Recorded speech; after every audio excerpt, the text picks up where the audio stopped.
Praise lord. ఈరోజు దేవుని వాగ్దానం జకరియా గ్రంథము 7వ అధ్యాయం 10వ వచనం.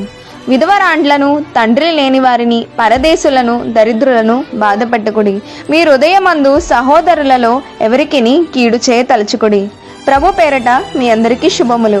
విధవరాండ్లైనను, తండ్రి లేని వారిని, పరదేశులను, దరిద్రులను ఎంత మాత్రం బాధ పెట్టకూడదని దేవుడు చెప్తున్నాడు. ఎందుకంటే వారి పక్షమున వాద్యమాడువాడు దేవుడే. బీదలను కనుకరించేవాడు యెహోవాకు అప్పించేవాడని, దేశంలో బీదలు ఉండక మానరని ప్రభువే తెలియచేస్తున్నాడు. ఇంత శ్రద్ధ వారి ఎడల కనపరుస్తున్నాడంటే వారిని ఎంతో ప్రేమిస్తున్నాడని మనం అర్థం చేసుకోవచ్చు.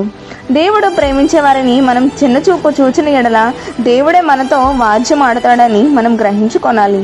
కాబట్టి మన చుట్టూ ఉండే విధవరాళ్ళు వారి ఇబ్బందుల్లో పరమశిద్దాం. తండ్రి లేని వారికి సహాయపడదాం. పరదేశులకు ఆశ్రయమిద్దాం. దరిద్రులను కనబరుద్దాం. ఈ విధంగా చేసి దేవునికి ఇష్టలుగా ఉందాం.